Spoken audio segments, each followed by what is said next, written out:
kita akan belajar berkenaan dengan jirim dalam alam, 3 keadaan jirim, bab 5, sains tingkatan 1. Jangan lupa klik butang subscribe dan butang like. Okey, hari ini kita belajar berkaitan dengan jirim. Okey, apa maksud jirim? Ini kita dah belajar pada video-video yang lepas iaitu maksud dia ialah suatu yang punya jisim dan memenuhi ruang. Okey. Kita juga sudah belajar berkaitan dengan sifat jirim, ada 2 sifat jirim, sifat fizik jirim dan sifat kimia jirim. Ini juga kita telah belajar pada video-video yang lepas Okey. Jirim terdiri daripada zarah yang seni dan diskrit. Ini kita belum belajar, kita akan belajar pada video yang ini.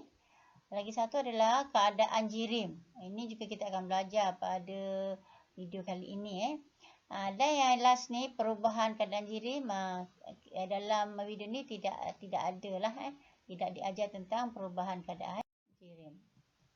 Okey. Jirim sebenarnya terdiri daripada zarah-zarah seni dan diskrit. Seni maksudnya halus, kita tak nampak. So zarah-zarah ini boleh dilihat dengan menggunakan mikroskop elektron saja jadi dia sangat-sangat seni, kita tak nampak Dan diskrit maksudnya dia single, dia satu-satu, dia tidak dalam keadaan berkelompok dia dalam keadaan yang satu-satu Okey, apa bukti zarah-zarah tu seni dan diskrit? Bukti dia apa? Okey, dekat sini kita ada belon, kita tiup belon pada hari 1 dia besar. Okey, kemudian bila kita biarkan selama beberapa hari, jadi kat sini kita letak hari keempat, belon tersebut akan menjadi kecil, Kenapa menjadi kecil? Okey. Jadi dalam belon ada udara dan udara terdiri pada zarah-zarah yang sangat kecil, So zarah-zarah udara dapat melepasi dinding belon melalui liang-liang kecil pada dinding belon So pada dinding belon itu ada liang-liang kecil. So zarah tu boleh lepas. Maknanya zarah itu sangat-sangat kecil Okey, kemudian zarah-zarah udara adalah sangat kecil dan diskrit. Kalau dia bukan diskrit, so udara tadi, zarah-zarah udara tidak boleh melepasi liang-liang kecil pada dinding belon So ini menunjukkan bahawa jirim terdiri daripada zarah-zarah yang seni dan diskrit. Okey, aktiviti kedua dekat sini ada satu bikar, letak air, kemudian diletaknya hablocopram 2 sulfat. So hablocopram 2 sulfat ini berwarna biru berwarna biru. Okey. Dan biarkan seketika dia akan membentuk larutan biru. Larutan biru gelap sikit. Okey. Sebelum ditambah air, okey. Kemudian kita tambahkan air pada bikar tersebut, tambahkan air, maka akan menghasilkan warna biru cair. Kenapa tadi biru pekat, sekarang biru cair, kita akan belajar. Okey, ini adalah selepas ditambah air. Okey, so pemerhatian kat sini kita boleh tulis sebelum ditambah air, larutan biru tua terhasil. Selepas ditambah air, larutan biru muda terhasil. Okey. Jadi selepas ditambah air, zarah-zarah seni dan diskrit kuprum 2 sulfat bergerak secara rawak pada semua arah dan lebih jauh antara satu sama lain. Itu sebab bila kita tambah air, larutan biru tadi bertukar menjadi larutan biru muda. Maknanya larutan itu cair. Kenapa cair? Kerana zarah-zarah kuprum 2 sulfat tadi bergerak secara rawak pada semua arah. So kita boleh tahu bahawa kat sini jirim terdiri dari zarah-zarah seni dan diskrit. Okey, yang itu. Okey, seterusnya jirim Jirim ini ada 3 keadaan, iaitu dalam keadaan pepejal, keadaan cecair dan keadaan gas. Gas yang tu yang macam putih-putih tu gas, ada bulatan tu gas Okey. Jadi pepejal tu Di dalam pensel itu ada zarah-zarah. Macam mana zarah-zarah tu? Ada ditunjukkan dekat situ. Itulah zarah-zarah pepejal dalam keadaan yang rapat-rapat dan tersusun. Okey. Dalam air juga ada zarah-zarah, tetapi zarah-zarah dia agak berjauhan sedikit antara satu sama lain. Okey. Dan dalam gas, susunan zarah-zarah lagi jauh antara satu sama lain. So, yang hitam bulat itu adalah zarah. Ya. Okey. So, 3 keadaan zarah iaitu 3 keadaan jirim iaitu pepejal, cecair dan gas ini akan membentuk jirim. Ya, pepejal, cecair, gas ini akan membentuk jirim. Okey. Dan jirim ini kita boleh bezakan, pepejal, cecair, gas ini kita boleh bezakan berdasarkan kepada 2 faktor. Apa yang pertama adalah susunan zarah-zarah. Jadi kita boleh bezakan dia pepejal atau dia cecair atau dia gas dengan melihat susunan zarah-zarah. Okey. Yang kedua adalah pergerakan zarah-zarah. Macam mana dia bergerak? Zarah bergerak begitu. Pantas ke, perlahan ke atau tidak bergerak? Kita boleh bezakan. Okey. Susunan zarah-zarah. Okey, yang atas itu adalah susunan zarah-zarah pepejal. So, dia padat dan tersusun secara teratur. Ya. Okey.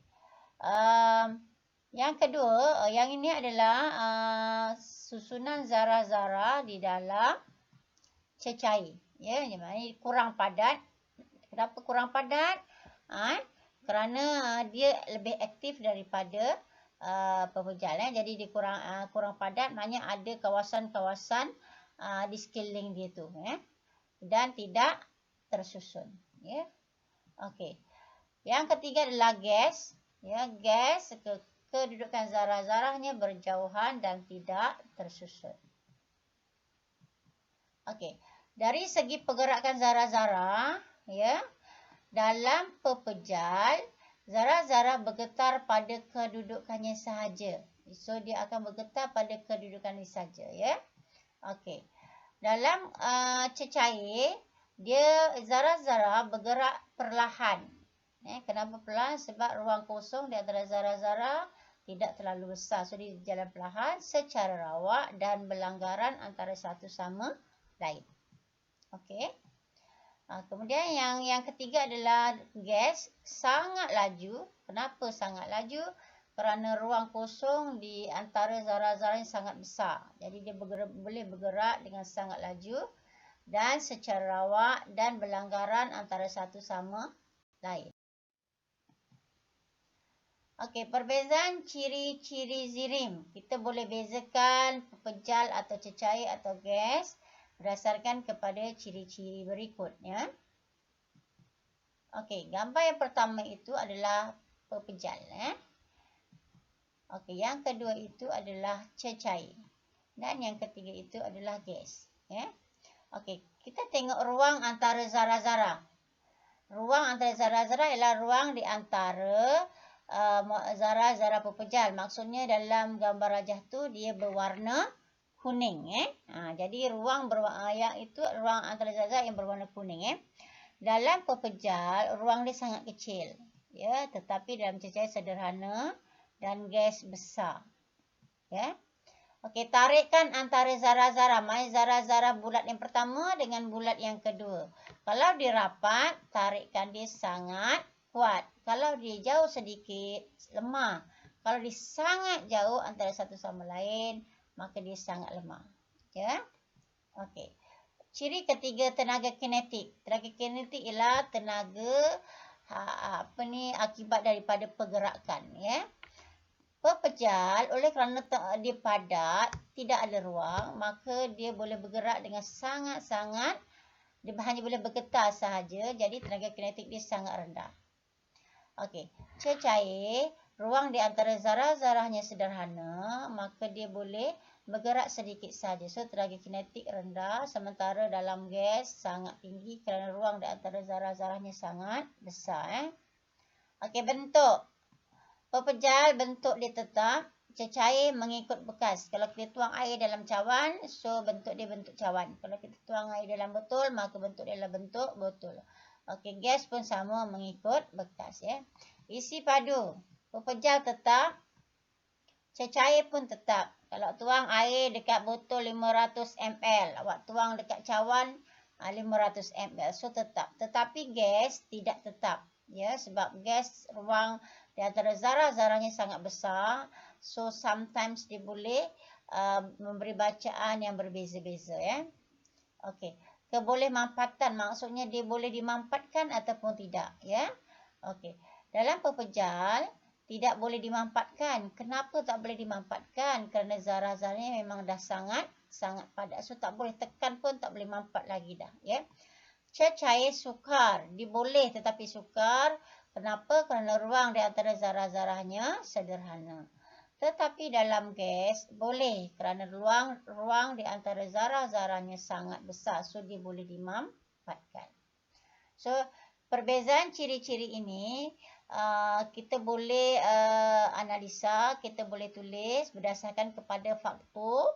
Faktor ini, apa faktor itu adalah susunan zarah dan yang kedua adalah pergerakan zarah-zarah. Ya, so ciri dua ni sangat penting untuk menentukan perbezaan antara pepejal, cecair dan gas. Okey.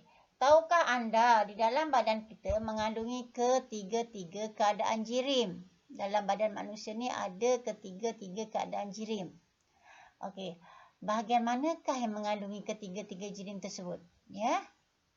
Okey. Contoh kat sini pepejal. Kita ada tulang, kita ada rambut, kuku dan gigi. Itu semua dalam keadaan pepejal. Keadaan cecair, dalam badan kita ada darah, ada air kencing dan ada air mata. Ya. Dalam keadaan gas, kita sedut oksigen, kita keluarkan karbon dioksida dan wap air. Semua ketiga-tiga keadaan zarah ini berada di dalam tubuh kita. Okey. Soalan lain pula ni. Bagaimana air boleh mengalir? Ya, jelaskan konsep tersebut. Ya.